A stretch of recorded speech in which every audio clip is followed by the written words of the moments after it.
emergency for the first time in about... This is Jim, and Receiving this message. We are Ken Jennings and John Roderick. We speak to you from our present, which we can only assume is your distant past, the turbulent time that was the early 21st century.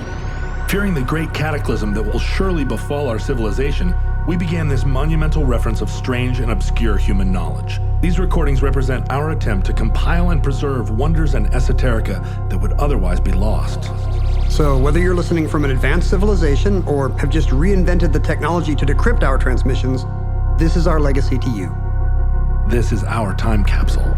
This is the Omnibus.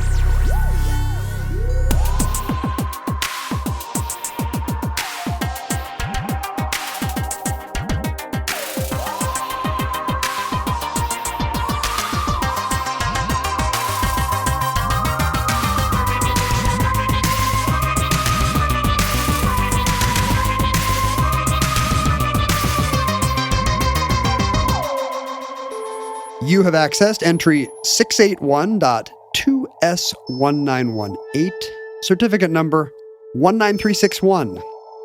The Kalakala. The streamlined fad embraces the humble ferry boat. Here's the Kalakala, last word in modern construction on our initial trip from Seattle to Bremerton.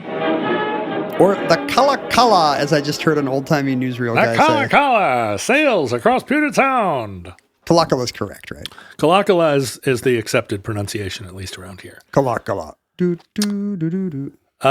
Before we get there, I should say, as a disclaimer, that for today's show, I prepared at great length a show about... Give us some idea of the quantum of time and effort. Hours and hours of internet rabbit holes.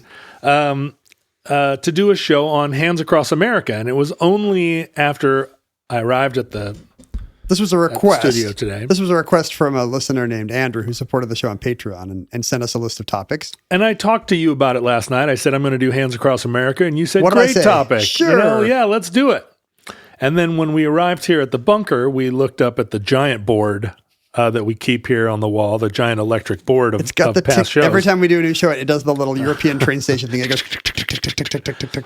And of the 400 the 400 omnibuses that we've done, it turns out we did Hands Across America, and it was disconcerting to us both that neither of us were like, didn't we do that a year and a half ago? We didn't even really think about it, and even more disconcerting to me, who spent hours and hours researching it again. And what's funny is that as I was researching it, the familiarity of all of the stuff, the Bob Geldof and Paula Yates, the Ethiopian famine, all of the stuff. You just thought this was lived John Roderick lore. Right. Of course I know all that stuff because this is it is the whole premise of Omnibus that we do shows about things that we would otherwise just be researching for fun.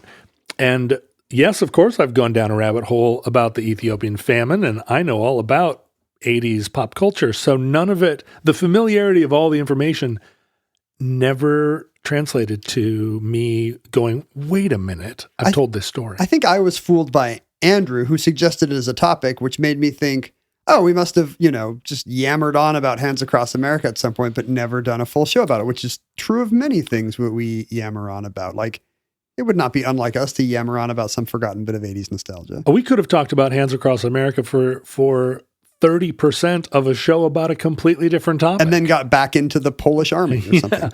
And what's funny is I thought briefly, did I do a show about the famines in Ethiopia, which also could be a omnibus topic?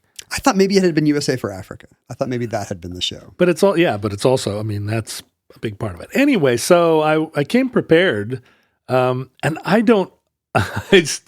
we talked about it before we started recording. I still don't remember all the things I covered. And I'm very curious because I got to the end of my preparation and happened upon the Sport Aid attempt to raise money for Africa, which was actually a very successful global marathon competition that encompassed 274 cities globally ran marathons. Simultaneous marathons. Simultaneous marathons to raise money for Africa. And it coincided with a UNICEF conference, which just happened to also be happening on May 25th, which was the day of Hands Across America. Oh. And so were there marathons trying to get through the walls of people? This is the thing. Because Hands Across America had Ronald Reagan and Yoko Ono holding hands, although in London 200,000 people showed up to run the marathon. In New York, it was only 4,000 people because everybody was over at the George Washington Bridge holding hands.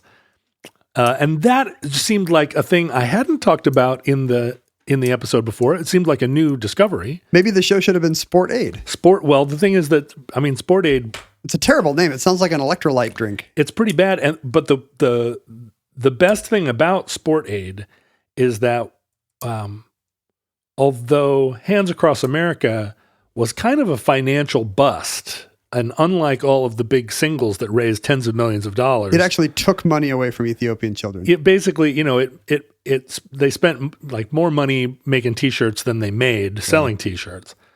But Sport Aid made a ton of money.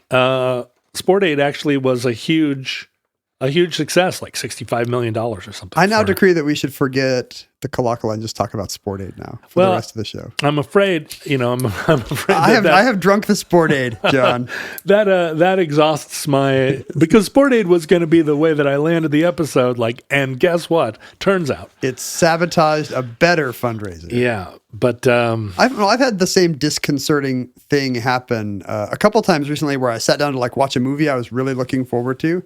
There was a Oscar-winning Canadian movie called Incendie, I think, Fires, that I was going to watch, and I was so excited because I'd heard so many great things about it. I finally get the Blu-ray for whatever, I rented it or something, and I pop it in and I sit down to watch it, and I'm like, oh, I saw this 3 years ago. This movie that never used to happen to me. If I read something once, I just remembered the name, and I assumed that would always be the way. And then I turned 40.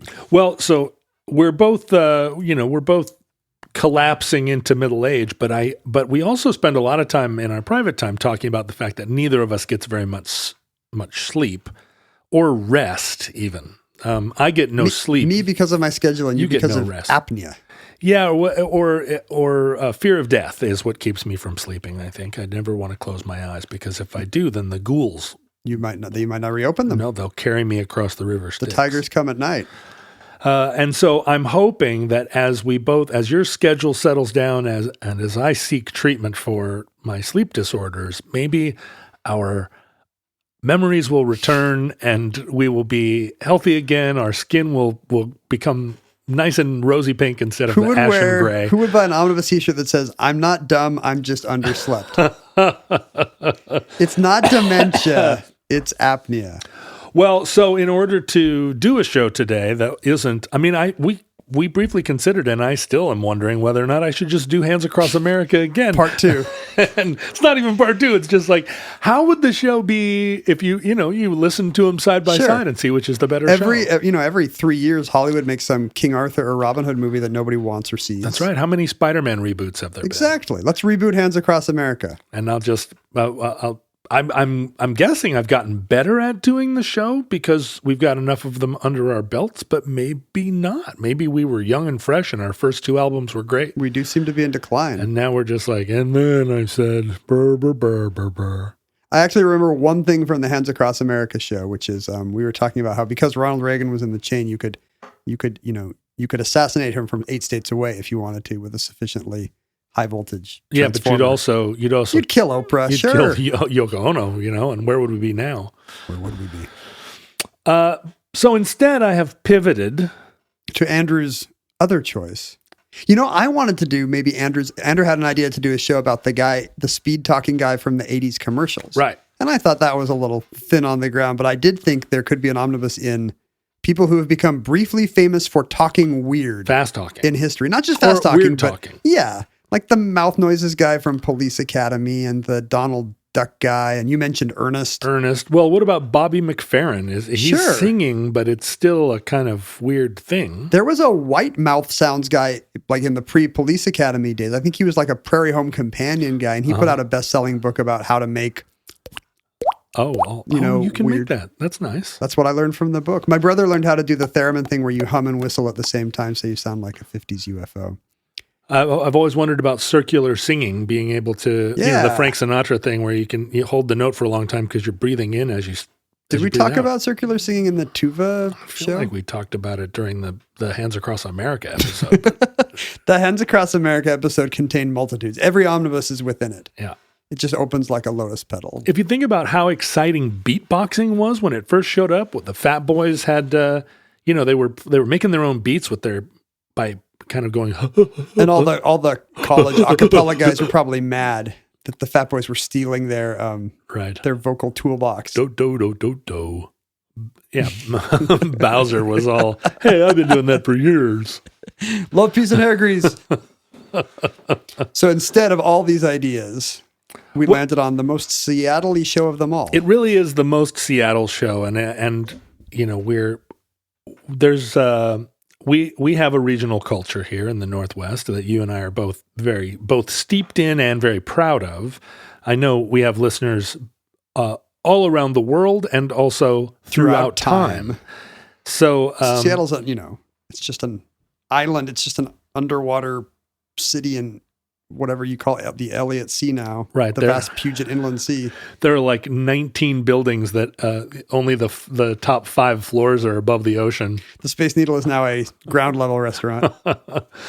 But to all of our listeners in Leeds or Auckland or Tokyo. Nope, that's it. Just Leeds and Auckland. Or I know for a fact that we have a couple listeners in Riyadh because they have emailed me a few times. Well, several, probably dozens of listeners in Israel. Because we're very popular in Haifa. Belgrade, Cape Town, who knows? Mm-hmm. The Niger River Delta, impossible to say. They might all be saying, not another Seattle episode, but you have only begun to hate our Seattle episodes. Seattle is now. I was looking at that old. Did you see that recently unearthed Nirvana at UW clip from 1990? At the Hub. Yeah, they given it. It's like it might be their first ever recorded interview. They look so young and happy. Yeah, it's actually an interview. I think it's after a show. Those were sweet times. They used the word grunge in 1990, and it really reminded me of a time when Seattle was kind of.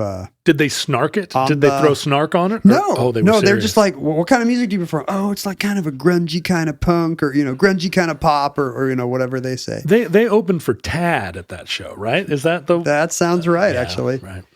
But I was just reminding me of a time when Seattle would be on the forefront of international culture and not comfortably behind it in middle age. Like today. And that was true of, the early 60s. There was, the brief moment where America discovered Seattle as a new Kennedy era frontier. Yeah. There had, my mom always talked about the fact that when you watched a national news report, they gave the weather in Chicago and then San Francisco, and everything between Chicago and San Francisco to the Northwest was just terra incognita. It had not been discovered. Yeah. The Pony Express, I guess. The Pony Express was still running in the 1950s. They needed to worry about the weather, but it never came to Seattle either. No, I remember being in Spain in like 1995, and there was a bar in Marbella called Seattle Bar. And I remember walking in and just feeling so proud. They had a picture of Chris Cornell on the wall. So the decor, it was a grunge It was themed so bar. grunge, and they were just playing grunge music over the stereo. And it was 95. What if that had taken off? Like, how there's Irish bars in every city. What if there had been all appropriation-y Seattle bars everywhere in the world? If there had just been something that bridged the gap between Soundgarden and Modest Mouse that was not the presidents of the United States of America, so that there was some continuity, right? I think we had to do something else. It couldn't be rock music. We couldn't still be grunge. We would have had to invent some kind of cuisine or something. And instead we just gave you Amazon. I'm afraid, is the sad story. Blue Origins is what we'll be remembered for because everyone listening to this program will be living on an off-Earth colony. We'll all be wearing Jeff Bezos cowboy hats. You're floating around your little cabin listening to us.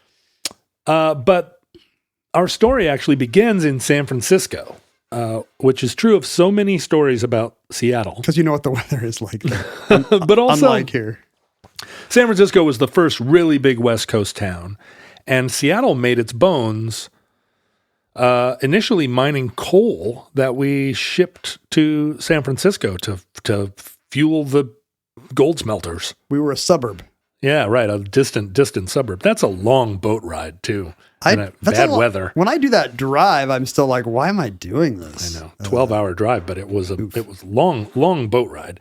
And then, of course, San Francisco pre-Great Fire of San Francisco was made out of Pacific Northwest lumber.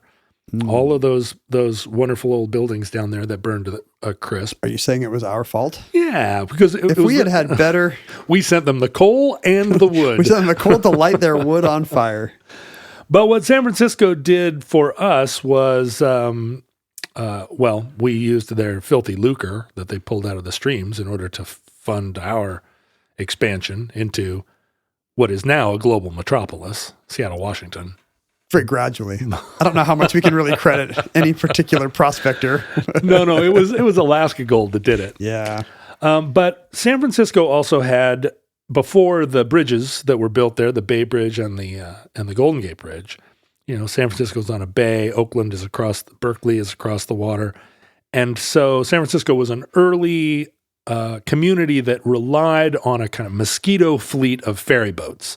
So many ferries transiting that bay, a big part of the economy. And the ferry boats were that many companies in competition with one another, but they also were part of a transit system. So, one company that was running a kind of integrated system, trains, trolleys, down to boats. It was like a transit system, but not yet a public one. There was no state agency saying, here's the ferry schedule. Right. It was and that's, that continued into the 40s. And then, as we'll see in a minute, reintroduced later. That's even how subway systems started. Yeah, right. I mean, Brooklyn, that's Manhattan why you can't transit. tax the rich, or they won't dig you amazing trains through the bedrock. So one of the big companies at the time was called the Key System, and they had this kind of integrated system, and they were constructing ferry boats as part of their larger enterprise. The trolley empire. And in 1926, they built a ferry boat, and it was a double-ended ferry, and that's kind of an innovation. You'll see that in New York. The Staten Island ferry is that way.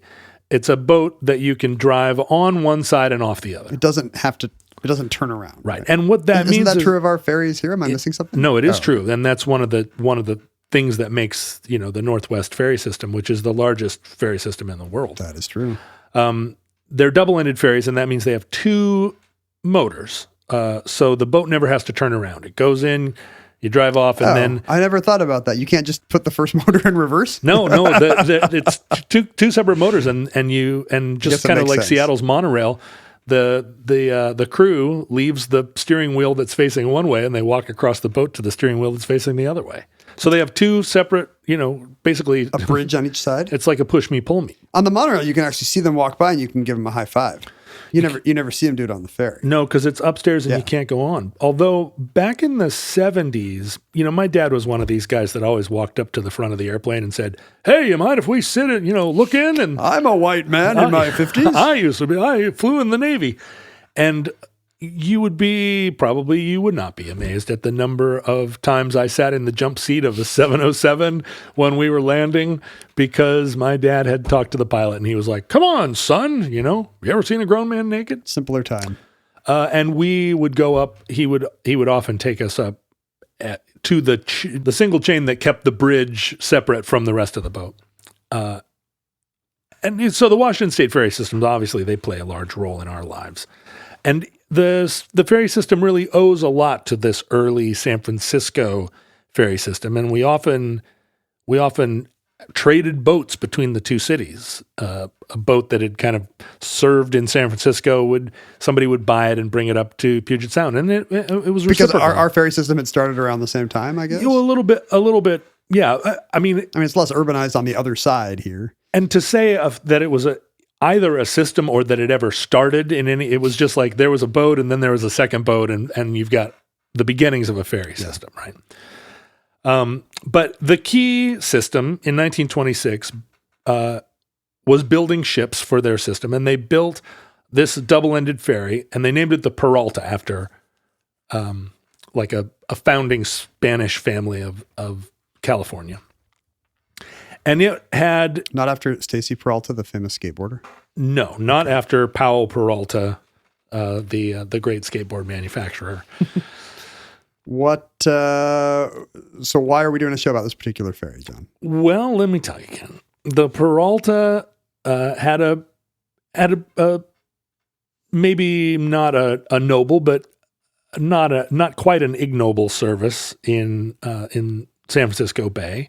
It wasn't one of these innovative double-ended ferry boats. Is it a car ferry? Like is there motor traffic coming on off and on it? Yep. Maybe mostly trucks and freight. I don't know. Early 20s, you would have auto traffic, and it was somewhat of an ill-fated ship, even at its launching. It's a tradition that there would be all kinds of spooky superstition about the launching of a ship, right? Sailors love that stuff. Yeah, if you say the wrong three words before you hit the champagne bottle on the bow, then everybody, then it's going to be becalmed off of Argentina, and some sailor's going to have to drown in order to get the wind back. All this kind of business. And when they launched the ship hesitated briefly before sliding down into the water. It balked, and that's a thing. That's a bad sign. She didn't want to go in. And all the shipbuilders they all looked at the ground and it seems... That just means somebody didn't do the rails right. It seems like a real bummer to throw all that on a ship. It's not the ship's fault. It's fault. even in the water. It's gravity. But it turned out, at least in the case of the Peralta, to be somewhat true. And after 6 years of service in the bay, it was docking at the terminal in Oakland, and it's just in the very nature of a ferry boat that when the ferry boat comes into dock, everybody on the boat moves to the front of the boat. You're all about to get off, but It requires a certain amount of ballast. And when we load ferry boats here in the Northwest, there's a whole crew of people putting the heavy trucks in the middle, putting the cars out to the left. Balance is a big part of the way they load a ferry. And it even happens on planes. The way they offload it. You get yelled at if you switch to the other side. No. This, have you ever seen this happen? No, because I'm a white guy. I never get yelled at. Somebody moves seats and they're like, actually, sir, no, we've already figured out we need this many. I mean, it's mostly on smaller planes. Yeah, no, I always move seats, and they're always like, can I get you a free drink? And I'm like, I don't drink, thanks. Yeah, the plane probably crashes then. But I'll take some popcorn. I've never been on a plane that crashed. You're exactly the kind of big guy that should not be just calling on audible on moving seats. The thing is, I know enough about balance in aircraft that I always put myself directly over the wing. You don't even have to think about it. I'm Instinctively, you move to the place that helps the plane. You guys think the plane is balanced, but I know how to balance. I've been giving it some thought. So on this fateful day in February of 1928, the boat pulled into the dock. A bunch of people surged to the front. They had not properly ballasted the boat, and the front of the ferry sank into the water. And a bunch of water then swamped the front of the boat. 5 people died. It was kind of a big, it was sort of a big ugly moment. The boat was put back into service. It continued into the early 1930s, with a little bit of a shadow over it. And then in the early 30s, there was a big fire at the Oakland terminal. It started in a train trolley shed adjacent to where the boat was docked. But the fire basically raged and burned everything above the water line off of the Peralta. Wow. So it was just the the bones of it. Yeah, the kind of the floating carcass. All the superstructure was gone, and it was just the hull.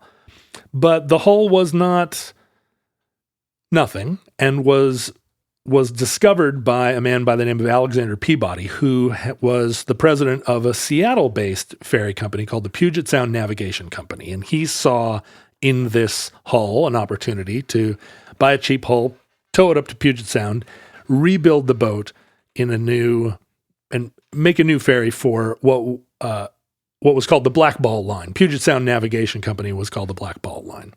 And in San Francisco, all the boat companies had these kind of racy names. There was the blue and gold, the red and white, different ferry lines all had, I don't know why. I guess red, black. There's more gold. glamour. I mean, it's a little bit like it's the closest thing to a sea voyage maybe a lot of these city folks will ever take. So it's not like the subway. It's not a public utility back then. It's an exciting day out. Yeah, exciting. And both of these cities, San Francisco and Seattle, their inland bays are very foggy, kind of. They're bigger than a breadbasket. They feel like seas. Yeah. And so, you get out there, the sea is rough, the fog rolls in. It seems like a bigger operation than just part of your commute until you meet somebody who commutes from Winslow to Seattle every day and just wants to be left alone to read their newspaper. Although that kind of dates me. That's probably the majority of, unless it's like a sunny summer weekend, that's the majority of Washington State Ferry. Yeah, they just sit in their cars. They're not having fun. I always see the people sitting in their cars and I think you sir are dead inside. Yeah, right. Get out. Go up on the deck. Look at the seagulls, but they're just like, I'm just trying to get to Seattle, man. Leave me alone. The invention of the cell phone probably tripled the number of people who just sit in their cars on the ferry. The last time I took the Vashon ferry a couple of times this past week, and I'm sad to say one of the times I just sat in the car. I found out my kids were sitters in the car, I just thought I have failed as a parent. Come on up. They've got jigsaw puzzles on the Edmonds Ferry. 3 days after I was born, I took my first Washington State ferry, the Edmonds to Kingston route. I've been on ferries my whole That's also my first ferry, life. by the way. Edmonds Kingston. Yeah. We used to take that all the time. Yeah. We would just go for fun, get ice cream, come back. We lived in Kingston and my dad worked in Seattle, so he commuted every day on the freaking boat. I was on it all the time. And I was always a get out of the car and go to the top of the deck, but no, times have changed. That's because we didn't have phones. We had those little things where you press the button and it squirts the hoops and through the water. No, you know what it is? It's COVID has closed the cafe. So you can't get the hot dog and popcorn that used to make a ferry boat ride so exciting. I got my kids ferry food once, and it's pretty gross, the ferry food. Yeah, it's gross, but what do you so is prison food, but it's all you got. I never actually went to the cafe much. You're kidding. No, I would just go up to the top deck. The sun deck, yeah, we call it here on the Washington State Ferry system. Hot dog and popcorn is what we called it. Anyway, there in the 30s, the Black Ball Line brought the hull of the Peralta up to Lake Washington, to a shipyard there that used to be like a major shipbuilding center there. What's now at the port? Or? Well, no, Kirkland. Oh, really? Kirkland used to be where boats got made. Now it's just where people spend too much for a waterfront condo. Why would you do? So they put the cut through Montlake and then they just started building big ships in Lake Washington? Yeah, maybe because it's smoother water. Yeah, it's just calm and there was I guess a good deep water moorage there. Even now, if you go look at the waterfront in Kirkland, your eye can refocus, and there's actually a little shipbuilding center there that's not just pleasure boats. There until recently there was a big ocean-going vessel parked there. So what did they do to the Peralta? Well, so they were going to build a new superstructure on the Peralta, and at the time, the real shipbuilding center in the Northwest was across Puget Sound from Seattle in a town called Bremerton. And it was the naval center of shipbuilding for, well, really a lot of the Pacific coast. It was a major shipyard. And it remains a major Navy shipyard to this day. Still a big naval. We just had a chat with a omnibus listener who's stationed there now. Who has just been taken out of, he just lost his last ship, not because of any fault of his, but because the ship was poorly made. And he's waiting for his next commission, or his next, not commission. He's waiting for his next ship. What do you call that? I don't know. Is there a word for that? It's not captaincy because he's not a captain yet. Not a captain yet. He's hoping. He's been approved. He's bucking for captain. But if you go over and drive around Bremerton even now, it's where a lot of ships are mothballed. That was where the USS Enterprise ended its reign as aircraft carrier of the world. There are a lot of aircraft carriers stacked up there even now, and I don't think they're not mothballed so much as they are just waiting to be dismantled. They're just chilling. And there's one of those in San Francisco Bay too. I don't know if you remember when you would drive into San Francisco and cross over that big slough, and there'd be all those World War II era Navy ships just tied up to one another, kind of really close to the San Francisco shipyard that was there right in the region, right across the river from the Port Chicago incident that we talked about on a long ago omnibus that I do remember. Is that the one where they go to in Star Trek 4 to steal the fissionable material from the Enterprise? Yeah. Oh, no, that's Alameda, actually, right? Yeah, no, that's a different one. I don't think they kept the Enterprise upriver, and they did end up bringing it up to Puget Sound. Ken, I know you're a busy guy, and we talk about Mack Weldon clothes a lot, but let me introduce you to Mack Weldon's radically efficient daily wear system. This is a selection of clothes that are rooted in smart design, made with performance fabrics, and built to work together. A coordinated outfit system of breathable t-shirts and polos, stylish button-up shirts and shorts, underwear, and beyond. Mack Weldon makes it easy for you to dress for work. I don't have to. Dress for work, leisure, and play, wherever life takes you. Let me tell you about some of this stuff, Ken. For an ultimate lazy Sunday, and I know that your Sundays are full of church and other work stuff, my Sundays, super lazy. For instance, for the ultimate lazy Sunday, their Ace sweat shorts have modern tailoring and pair perfectly with their ultra-soft, ultra-upgraded Pima tees. For weekend travels, both near and far, their silver knit polo and radius shorts are the perfect, high-tech, highly packable combo. Buy some time with the Mack Weldon Daily Wear System for 20% off your first order. Visit mackweldon.com/omnibus and enter promo code OMNIBUS. That's mackweldon.com/omnibus. Promo code OMNIBUS for 20% off Mack Weldon. Radically efficient wardrobing. But this shipyard in the 30s was a booming business, and the Black Ball Line wanted a new ferry to make that run.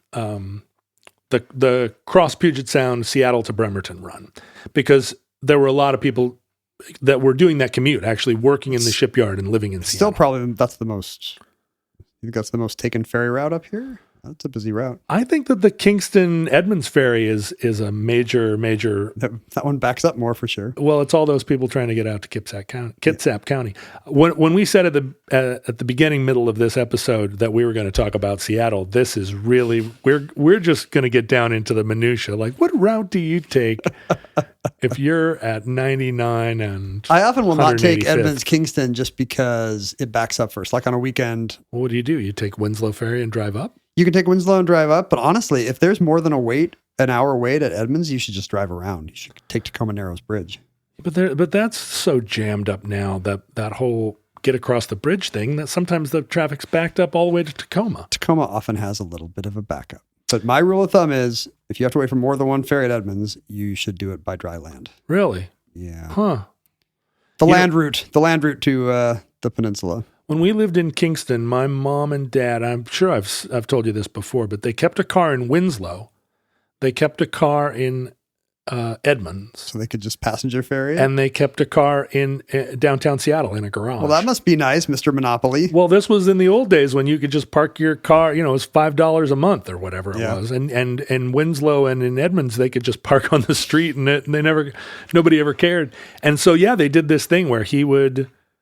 And then they had one car in motion, and he would take the passenger ferry, he'd call from a phone booth like, I'm going to be in Winslow, and then she would drive down, or he would get the car and drive up. It was a lot of fun. So do you think back then even your parents talked in that newsreel voice? Absolutely. Until 1974, everyone talked like this. It just stopped like one day. They're like, wait a second, the curse is broken. Well, they talk like normal people when they talk, but as soon as they're on a telephone or anything like that, hello? Get on the wire. What are you doing there? What do you know, Joe? Anyway, so they began rebuilding the boat, and this is in the mid-1930s, which was a time where modernism had really, kind of modernism in the form of Art Deco, in the form of streamlining. Design. This was an era when we were transitioning from biplanes to monoplanes, from wood to steel, from steel to aluminum. Oh yeah, there was new technological advances, right? New kinds of welding and aluminum. You could kind of have curved metal shapes on things for the first time. Yeah, the Howard Hughes was really pushing streamlining in aircraft design, like no more rivets. And even trains started to have that great kind of swoopy look. Locomotive. Yeah, it was all part of a arts movement that we've kind of discussed, tangentially in a lot of different episodes. But the desire to have this modern, streamlined look, and also the feeling that streamlining wasn't just design, but it was really functional. That must have been a great feeling that like the new artistic trend actually led to better devices and a stronger economy. I mean, today the two things just seem so disparate. You can't really imagine some fine artists, starting some arts world trend that actually affects aircraft or spacecraft or factories. Right. Hard to imagine how Banksy is going to make like a spacecraft any different. But it was sort of proposed, and it's actually still a mystery exactly what the process was by which the Peralta was transformed into this modernistic Art Deco masterpiece that became the Kalakala. It looks like the Chrysler Building horizontally. Yeah, made out of, and some of it's a little bit of a feint in the sense that the Kalakala was actually made of steel, but painted aluminum colored. Oh, just to look new, to look more modern, new and fancy. And also, I think predominantly the Kalakala is built on the hull of a old fashioned ferry. I mean, the top of the line 1926 ferry, but now we're in 1935. So there's some structural limitations based on their chassis. And as part of making the transformation, they actually narrowed the beam of the ship somewhat considerably. And the beam being the width of the boat at its widest. It was a 68-foot beam when it was the Peralta, and they narrowed it to 55 feet. So considerably, and I think based on the idea that, narrower was sleeker and slimmer. Is this for looks or speed? Both. And, there is a formula in ship design that I think is poorly understood, or at least poorly understood by me, that the longer... You would know, I guess. The longer the ship, the faster it is. And it's why the biggest, and we talked about this in the Cutty Sark. Have we done an episode on the Cutty Sark? I'm afraid. Oh, we called it something else. It was about the race, the T race. Right, the T race. No, we talked about it again in the episode about the world's largest ship, the Seawise Giant. The longer the boat, somehow, its progress through the water is you can make it a faster ship, and it's why aircraft carriers are so long. I mean, they need to be long for airplanes to land on. That means an infinitely long ship could go infinitely fast. There is a little bit of a scientific paradox, I think. If maybe paradox is the wrong word, but an infinitely long. If a ship was as long as the world, it would be able to go around. Well, and it would. It would already be there. It wouldn't be a double-ended ship. It would be a zero-ended ship. So, in redesigning the boat, this is a time also when one of the major industries in Seattle and in Washington was the Boeing Company, which was also working in this new novel design. That's where it really matters, right? No no rivets or, that's where you really care about that kind of stuff. So this kind of it feels somewhat like a collective effort. There's even a suggestion that the original idea came from Peabody's mom, who said, "Why don't you make it like a deco boat?" His wife took credit for the suggestion, but no one actually has demonstrated like an ironclad claim to have designed this boat, which was, or even aluminum clad claim, or even an aluminum painted steel clad claim. No one can prove credit for designing it. And it's really kind of a one of a kind marvel. It doesn't look like other ships of the time, right? It's an icon of design that became a very, very famous, like internationally famous ferry boat. I remember the first time I never saw it in person, but I remember walking out of this, just a block from this place we used to like to eat in Port Angeles, which now we can't because I think they're all weirdo anti-maskers. Like, at the height of the pandemic, this gastropub put up some sign that was like, "Wink, wink, we can't ask about your underlying health conditions if you don't wear your mask." That's clever. But just a block from there's a massive mural on the street in Port Angeles. That's just a kind of a beautiful kind of period looking view, like an old travel poster of the Kalakala racing across the Sound. And it looks like an alternate future. It looks like some boat that never existed. Yeah, even now, the Buck Rogers-ness of it is really extraordinary. And it became a muse for artists. And we'll see that plays a large role in its future, or in its life. So an out-of-work Boeing engineer named Louis Proctor made a scale model of it. And actually the model was what they based the design or the construction of the boat on. These were, back in the days, I guess, where you could carve out a wood model, painted aluminum, and they'd go, "Oh no, we know what to do." The engineer would come in and take a tape measure. Yeah, we'll make this bigger. Yeah, this is nice. This is nice. We can do it. So they built a new boat on top of the Peralta, and it was no longer a double ender in the sense that they took what would have been, I guess, the front engine out because they needed a fast boat. This was going to be a ferry that made multiple crossings in a day, and they wanted it. Part of the selling point was like, get across the Sound to Bremerton, in record time.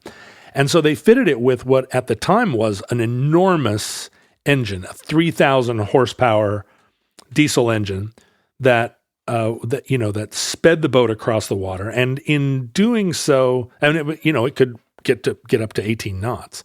But in doing so, they made it a single ender. They put the engine in the back of the boat.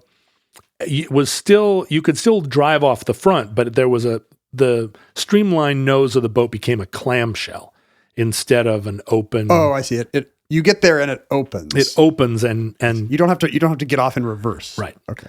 And so it has this kind of they went to great lengths to streamline it in the hopes that it would increase its efficiency and increase its speed. Like they Frenched in all the running lights. It looks like a porpoise, and they moved the bridge, the cabin on top where the bridge sits. They moved it further back so that it kind of looks like the cockpit of an aircraft.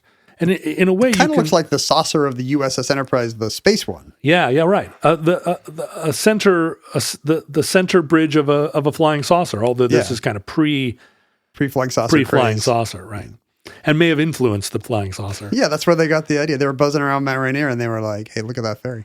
But all the portholes were perfectly round circles, but not in a like yo ho ho way, but in a kind of it really does look modern.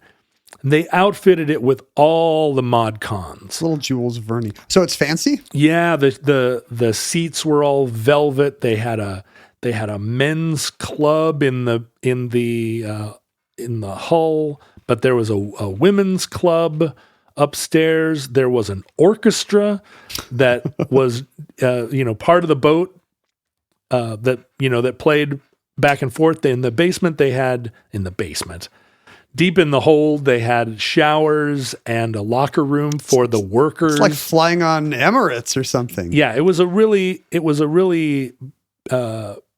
like elegant thing, particularly for Puget Sound in the 1930s, which was not. Sure, it's a blue collar. Yeah, I mean that's not what I associate with 30s Seattle at all. no, and this is making a trip to the ultimate working class destination, a shipyard. Yeah. But the ship immediately was a sensation, and people, it was a tourist attraction. It routinely, I think in the first 6 years of its service, it had 1 million passengers a year. And this is at a time when the population of the city of Seattle was 100,000, 120,000 people. So it's a tourist draw, right? It's a tourist draw and a nationally recognized icon. Before the Space Needle, if you sent a postcard from Seattle, it had a picture of the Kalakala. That's funny. It's because it's kind of forgotten now in the nation at large. Yeah. 2,000 passengers. It was enormous. That's huge. 2,000 passengers could fit on board, but in the shortening of the beam or the narrowing of the beam and the clamshelling of the front, it really made it not a very efficient car transporter because the car lanes all had to be narrowed.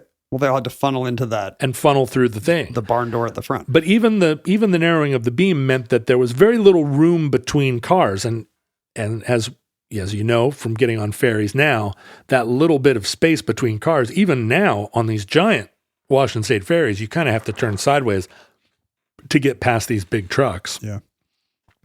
Capacity of the car ferry portion was reduced, but there were 5 decks on the Kalakala, so you could put 2,000 people on there. And it also did a night business after the commutes were over. It would then go out and do pleasure cruises yeah. with the orchestra in full flight. Actually, Kalakala is a Chinook jargon word. There's a show we remember, despite having done it a year ago, and it means flying bird. Named, and it means flying bird in Chinook jargon, which is hard exactly to know. May not exactly reflect any indigenous tribe. Right. Oh, the Flying Birds was the name of the orchestra. And that was the name of the orchestra. And actually, naming the Kalakala began the tradition that still is true in the Washington State ferry system of naming all their ships after Native American, terms. So that was the first of many. It's began a new way. To this day. I believe every single ferry is. Generally, they're chosen as place names now, but they're also native words. But there were a lot of disadvantages, there were a lot of things about the way the boat was made that put it at a great disadvantage. The moving the bridge back in order to create the streamlined look meant that it was impossible to see out of the bridge. And the Kalakala was constantly involved in accidents and crashes. It crashed into no fewer than 12 boats in its time, and almost captain's like, sorry, didn't see you there. Oops. I mean, it would crash into tugboats that were there to help it. It's always dock. Leaving notes on windshields. It crashed into the Coleman dock in Seattle so many times that it actually permanently malformed the Coleman dock from just every time. We don't know where and it's one of the great ballets of Washington State ferries that they come into these docks and put reverse on the engine, or the front engine they turn on, and you see the water boil up and the boat can just ease in. Enormous ship. Just ease in. It's fantastic. And they've got they got a bunch of tires and stuff if it ever bumps, but it doesn't usually bump. No, although you've surely been on a boat that did bump. you notice when it does. It's pretty exciting. The Kalakala bumped pretty much every time. But it was still beloved. And the Kalakala was outfitted with the first ever, right after World War II, it was outfitted with the first ever commercial radar available on a ship, a technology developed during the war. It was only military ships that had radar until 46. the Kalakala. Wow. And the Kalakala actually had the FCC license number 001 for radar use. But the maybe defining feature of it and the worst feature was that the hull of the Peralta, still powering this machine, was not powering, but still the functional architecture of it. Yeah. The giant 3,000 horsepower motor situated in the hull of this ship, not designed to accommodate it, there's some suggestion that it had been slightly misaligned, and the Kalakala suffered from incredible vibration when it got up to speed. So although it could make that crossing at 18 knots, it didn't, because it would rattle the lunch counter in the lounge? Bouncing and loud. And so would they go more slowly, or would it just be a wilder ride? It was just part of the experience of the Kalakala. And you wonder what it would have been like if they'd actually just built it from the water up. Yeah. And given it an actually like new streamlined hull as well. The Black Ball line wanted people in Seattle to call it the Silver Swan, but it eventually became known kind of as the Silver Slug, because it looks like a slug. Got him. It does look kind of like. And it also had some other names. The Galloping Ghost was another one because of its slamorama. But by the mid 50s, times were changing. The Kalakala fell somewhat out of fashion. The new Washington State, the new 50s modernized ferries, which don't look Art Deco, look very much like the ferries we have today. Back to double enders, those iconic white and green ferries were all introduced in the 1950s. More efficient and just more, accommodate more cars. When the Kalakala was first went into service, cars were a lot smaller. In the 1930s, it could accommodate 110 cars. But by the 1960s, when cars got all fat, it was half. It could only hold 60 cars of the 60s style. So in the 50s, it moved out to Port Angeles, where that's why it's there. Yeah, where it did the Port Angeles to Victoria, Canada run across the water, and that then became a part of the Juan de Fuca culture up there. But by 1967, and during the World's Fair, it was actually brought back into service to Bremerton as part of, the World's Fair in Seattle was all about that modern style. And it actually did tours over to Bremerton, like fast tours for people that were visiting the fair. So for one last time, it was like a big symbol of Seattle. You'd see the Space Needle and you'd see the Kalakala. Hop on the Kalakala. Yeah, the fancy imitation aluminum boat. But by the 60s, it was retired from service, and it was purchased by some Alaskans that were looking for a floating fish cannery. Isn't that every Alaskan? I mean, looking for the floating fish cannery. When I was in Alaska, I just was so tempted to put my money into floating fish canneries. Gotta have an FFC. But it went up to a little town on Kodiak Island called Uzinki, and it worked as a fish cannery. And after a few years, they just took it to Kodiak and basically beached it. It just sat there. And it became a cannery. And over the time that it was in Kodiak, from about 1970 until the late 80s, they just modified it. They took all the obviously the velvet seats were gone. And over time, they modified it to be a better cannery, which meant they poured it. At some point, they had to take out the orchestra. They took the orchestra out. After the first 10 years. They sent them packing, although it was great for the canners at first. They poured in a cement floor. They put up drywall. Oh, this is kind of sad. They put a dropped ceiling, like an asbestos dropped ceiling. They made it look like nothing. I like salmon as much as the next guy, but this is making me sad.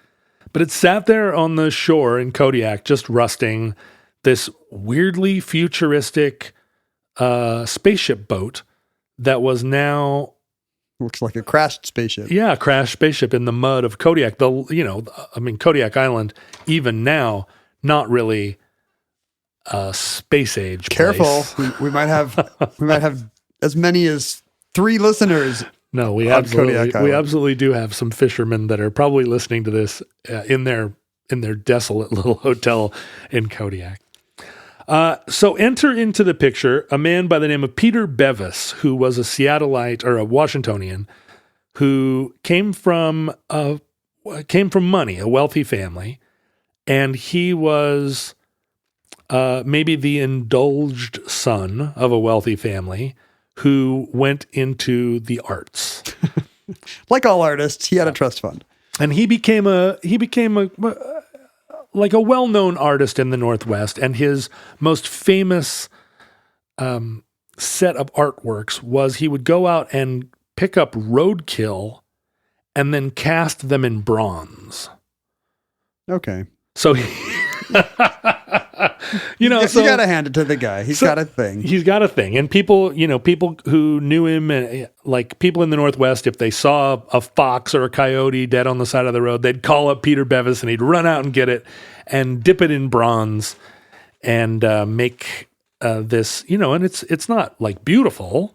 It's kind of vulgar. Or it's gross. It's not a fox. It's a dead fox. But he's a, 1980s contemporary artist. So yeah, and people don't mind the ugliness. He was doing a lot of that kind of thing. He would dress up as a construction worker and go out and put orange cones on the side of the road and a big sign that said roadkill ahead, and then make a bit, and then it's like you drive and there's the roadkill. Was there supposed to be some animal rights subtext, some ecological thing? I think it was the 80s, and he was doing art, as you say. Like he started the Fremont Foundry, which was like a metal working foundry there in Fremont, and they were responsible for reconstructing the giant statue of Lenin after the collapse of the Soviet Union that even now sort of towers over central Fremont.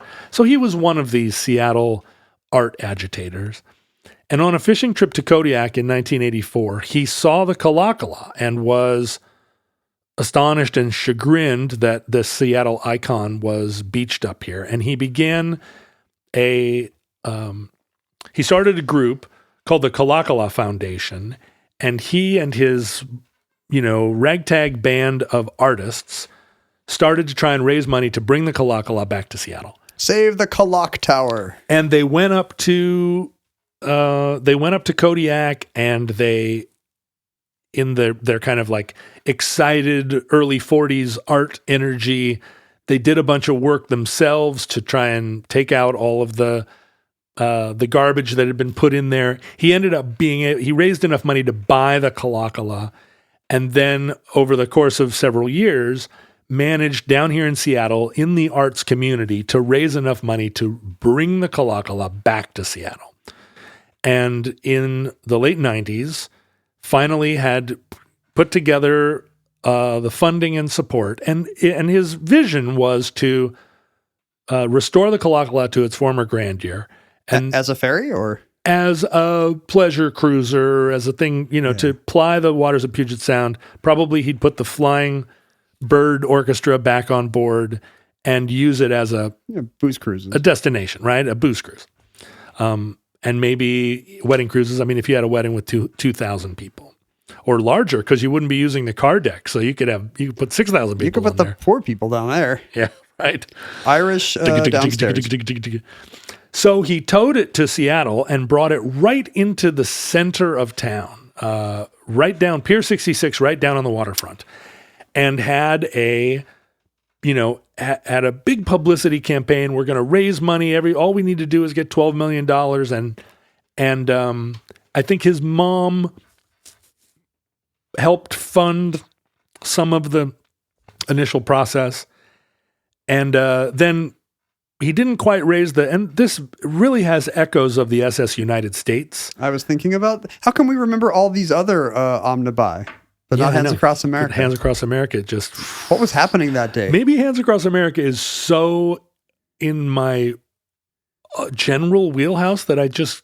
You're always thinking about... You generally spend an hour or so on a Wednesday thinking about Hands Across America, so you didn't remember doing a podcast. You know, George Michael died when he was my age, 53 years old. Oh, wow. And as far as I could tell, George Michael did not die of drugs, although he certainly did drugs. But at least as far as I could tell, he died of a enlarged heart or something. 53 years old, George Michael. Well, I want to live as long as Andrew Ridgeley, who is still alive and therefore possibly immortal. That's right, and still married to May never die. the one of the gals from Bananarama. That's right. So the Kalakala overstayed its welcome in the center of downtown Seattle because despite their work, it looked terrible. The rust was peeking through everywhere on the aluminum paint. All the windows were knocked out of it. It was a fish cannery to all appearances. Smelled like crab entrails.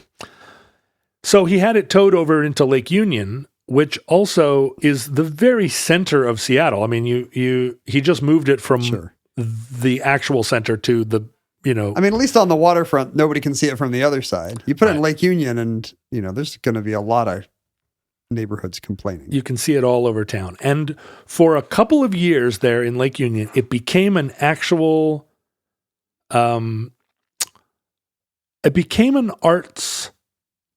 edgy arts place. It was always kind of off limits because it was tremendously unsafe. He lived in it briefly. Peter Bevis moved into the meat locker in the old kitchen. He loved the roadkill aesthetic. And I think he actually had like a campfire that kept him warm because he was an artist, right? He was roadkill. Oh, and also Bevis, during the Exxon Valdez spill, he went up and bronzed dead otters as part of his overall project. Imagine that guy watching CNN headline news every day, hoping that there's some new dead animal he can cast. Let me go find the latest dead animal. Well, I just wonder where those bronzes are now. It's not a thing that you would get rid of, but it's also not a thing you'd really have in your living room. I don't see them in galleries here. No, I don't either. Anyway, so there was a brief moment in the late 90s, early 2000s when art happenings happened on the derelict Kalakala. Like unofficially, people would kind of sneak on. There were concerts. My friend Evan Kane, the violinist, did a like a show or like a live recording of his band Moon. There was a pirate radio station set up in there briefly. When I was in Harvey Danger, there was scheduled a photo shoot for the band in the Kalakala. And when we were getting ready to go to do the photo shoot, the 4 original members of Harvey Danger said to me and Mike Squires, the new hired gun members of Harvey Danger, you know what? I think for this article, we're just going to have the 4 of us. And so Mike and I were there with our hair combed, and they went and did it. But you can still see the Harvey Danger Kalakala. But you missed your chance. That was did you ever go aboard? I didn't. It was right there. I saw it all the time. Everywhere we drove, it was there. But no, my opportunity, and I wasn't in the let's go on board the spooky ship mode at the time because I had a girlfriend and she was already impressed. I didn't need to impress her with that kind of thing. And Scooby-Doo had taught you just to avoid spooky ships. Don't get on spooky ships. But it was a place, and I remember a lot of different people having theater happenings and whatnot there. Mm-hmm. But eventually, Lake Union, the shipyard where it was moored, did not want it anymore. It was kind of listing, and there were many, many last-ditch attempts to raise the money to resurrect the Kalakala. And a lot of it was presented to the city of Seattle as a kind of almost a guilt trip. Sure. Why wouldn't they? I mean, this was the symbol of their city for decades. Yeah, this was our thing, right? And it needs a few million. Yeah, a few million or maybe 20 million, but whatever it needs, why can't we're a rich town. We got local millionaires. But nobody wanted to, like the SS United States, nobody quite wanted to do it. And I think the thing about restoring a ship is it's always bigger than a breadbasket. It's just a money pit, right? So eventually Peter Bevis had it towed again all the way out to Nia Bay, which is the furthest northwest corner of Washington. That's the furthest northwest corner of anything. I mean, That's right. I mean, before Alaska, that's where America ends. And that whole area is owned by the Makah tribe, and he contracted with them to moor the boat there. But very quickly, the Makah realized, wait a minute, this is a derelict boat, and you don't have the money, and This guy hasn't been paying his fees in Seattle. Yeah. Yeah. We don't need the hassle. So at that point, I think Bevis ran out of steam.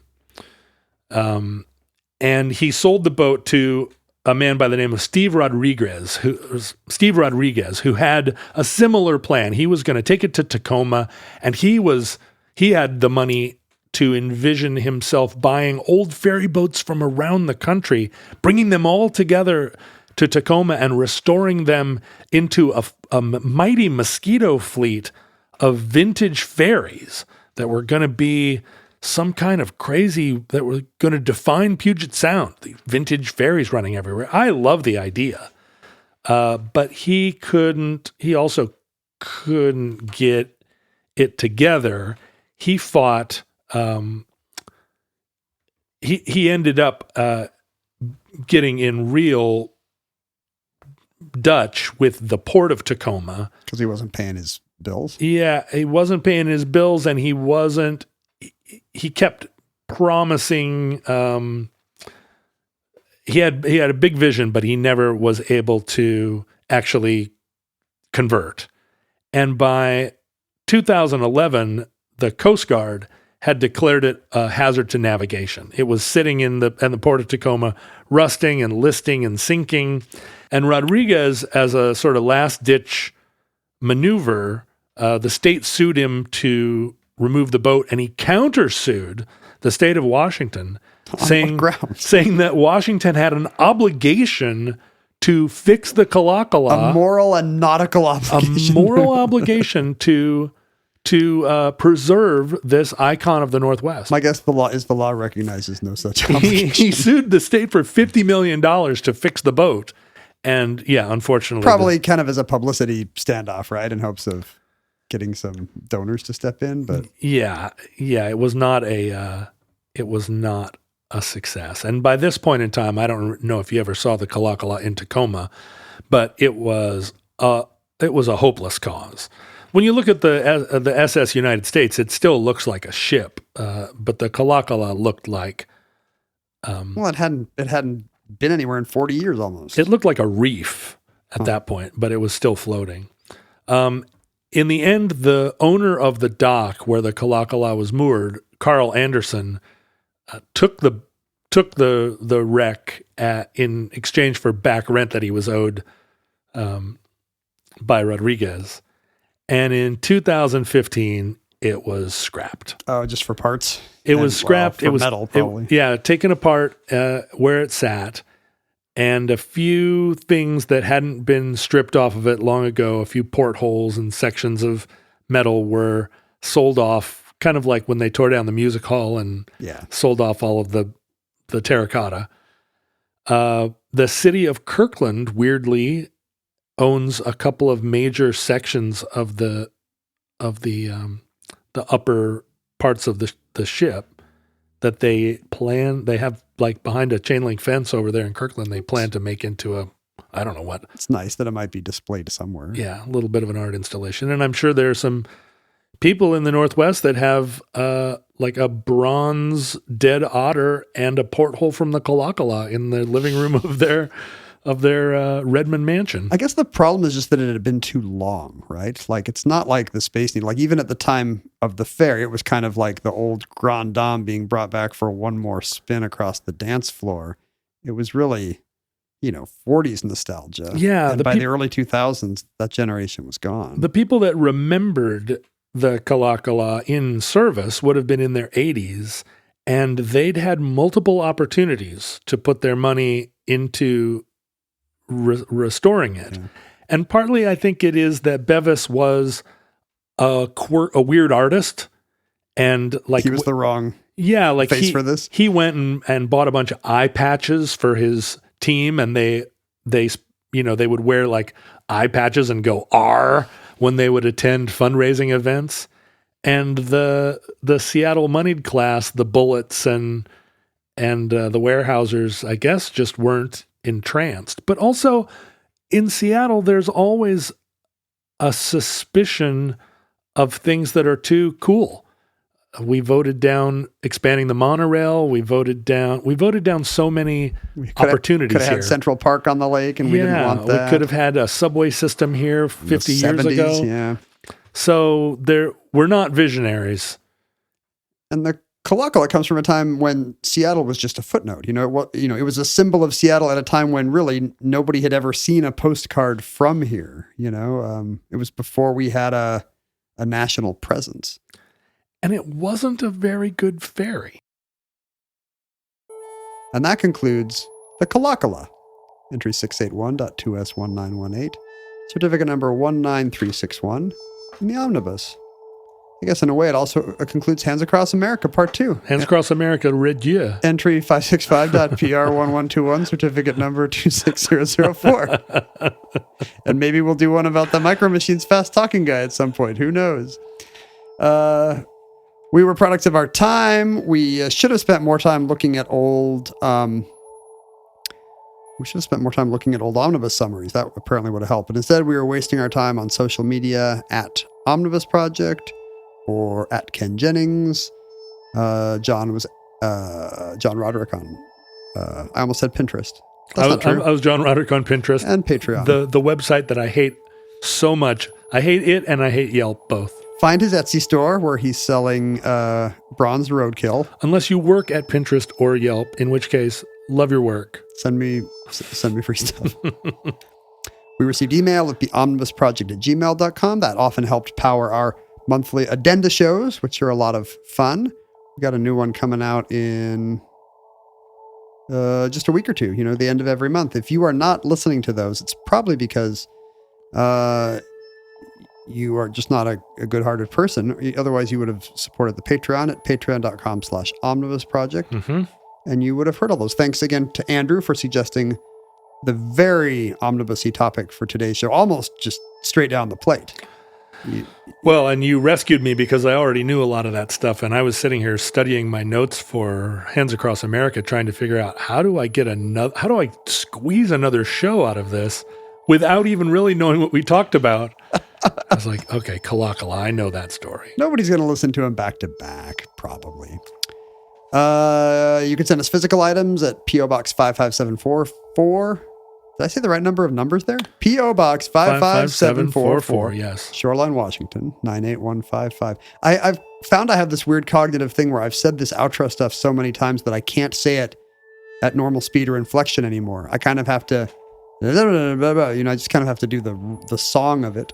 Mm-hmm. You can find your fellow futurelings by looking for that word on Facebook or Reddit or Discord, I think. You can certainly, if you like the word futurelings, you can get it on a shirt. There are so many cool shirts. Some cool omnibus merch available at omnibusproject.com/store, I believe. Mm-hmm. Hold on. Right. Let me just type that in and see if it resolves. It'll be a fun little project for me. If not, maybe I can remember what the right thing is. Yay, it worked. Yay. Okay, that was correct. And I did that. I did the mail. That seems like it was pretty solid, right? Yeah.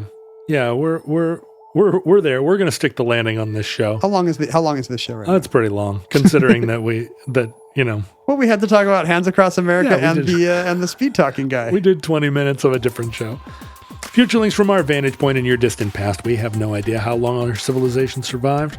We hope and pray that the catastrophe we fear may never come. But if the worst comes soon, this recording, like all our recordings, may have been our final word. I should have done this in the voice of the fast talking guy. But if Proudness allows, we hope to be back to you soon with another Micro Machines.